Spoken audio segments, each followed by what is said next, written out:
Hello, welcome to Kellogg Public Library's virtual story time. My name is Sherry.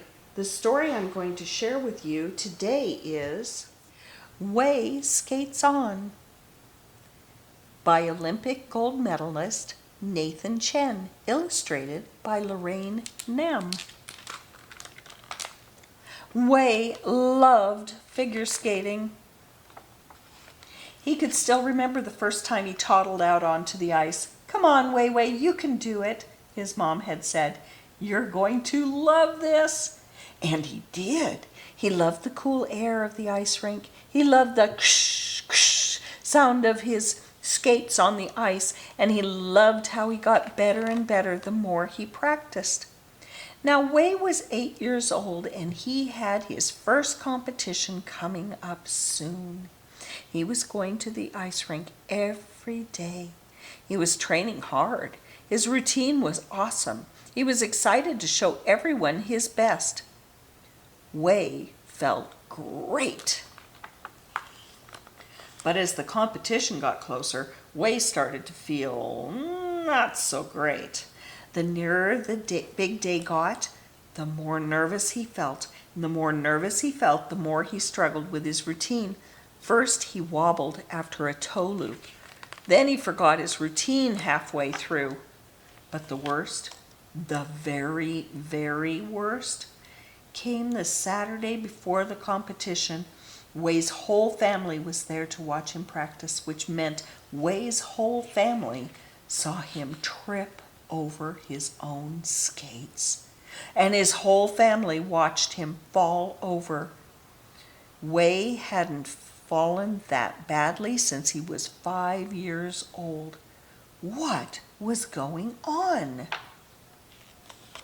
Back at home, Wei's dad and grandpa went straight to the kitchen to start putting together a big family dinner. It smelled amazing, but Wei couldn't get excited, not even for his grandpa's spicy rice noodles. Instead, Wei went to his room.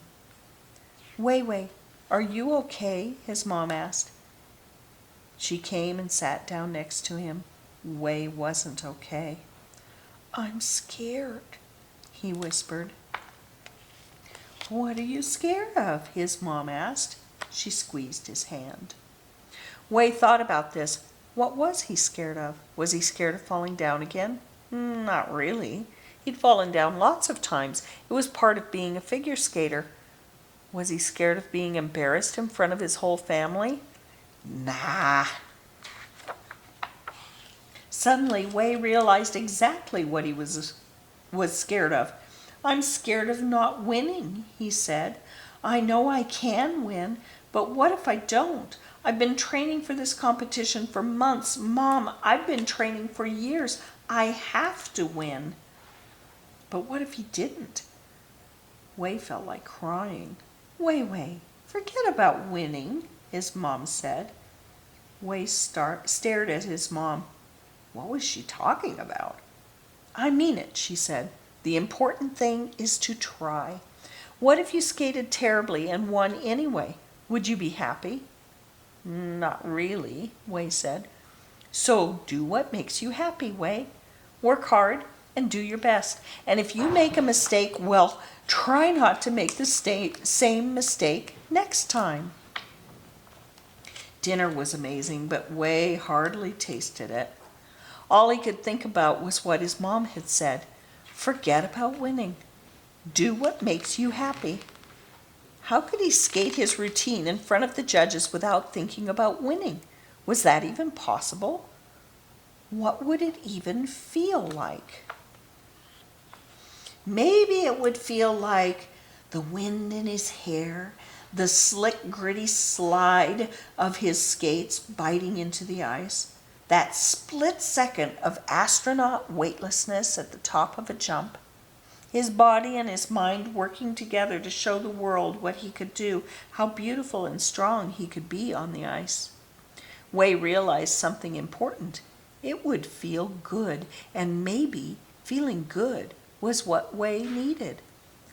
That night, when his mom tucked him in, she pressed something into his hand. It was a small gold ice skate on a red ribbon. A lucky charm. The next day was the big competition. Wei's whole family piled into the stands, and Wei and his mother went to the locker room to get ready. Wei sat very still while his mother carefully sewed the charm and the red ribbon into his costume. Then she gave him a hug. "Remember, Wei," she said, "just try. Forget about winning. Make yourself proud." Wei slid onto the ice. He found his starting spot and took a deep breath. Then he raised his head and waited for the music to begin. The first notes sang out, and Wei began his routine. He was thinking hard about not winning.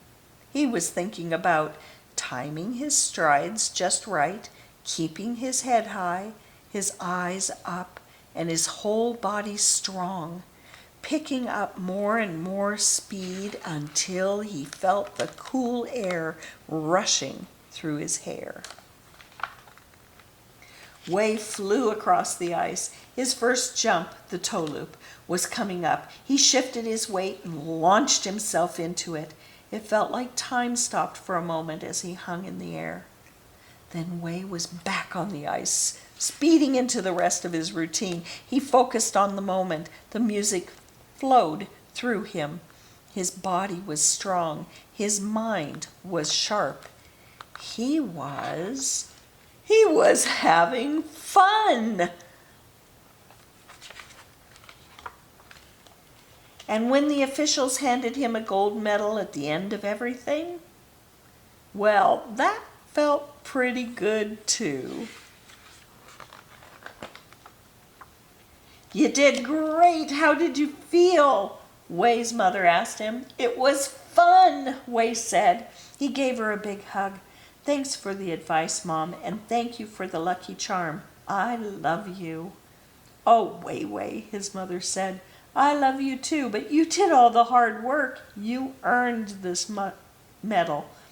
Wei's mom hugged him back. "The lucky charm is you." Author's note: Wei's story is my story. Not every detail is the same, but we have an awful lot in common, even our names. My Chinese name is Wei, though most people call me Nathan. Just like the Wei in this book, I've loved figure skating since I was a little kid. I put ice skates on for the first time when I was 3 years old, and from that moment on, I knew I wanted to skate. Skating made me happy. Just like Wei, I practiced hard as a child, and I began competing when I was very young. Just like Wei, I've had my shares of ups and downs on the ice, and just like Wei, I have an amazing mom who has been with me every step of the way. I've spent my life working hard at getting better and better at skating, and that doesn't mean training your body to get strong. And that doesn't just mean training your body to get stronger and faster. It means training your mind too, training your thinking. In 2018, I competed in the Olympics as part of the U.S. Olympic figure skating team. My body was strong and fast, but my mind wasn't where it needed to be. I didn't skate my best because all I could think about was whether or not I was going to win. I didn't win, by the way. I needed to change my thinking, so I went back and started from the beginning. Why had I begun skating in the first place? Because it made me happy. Was I happy when I was desperately worried about winning? Not really. So I began to skate with a different thought in my head. I focused on the joy of it. I gave myself permission not to worry about disappointing other people. Instead, I let myself enjoy skating again. I worked harder than ever, but not because I had to. I did it because I wanted to, because I love skating. In 2022, I went back to the Olympics, and this time I had fun on the ice, and it worked. Changing my mindset helped me win a gold medal, and that felt great. Nathan. And there he is on the ice. And that's the end of our story. Thank you for listening.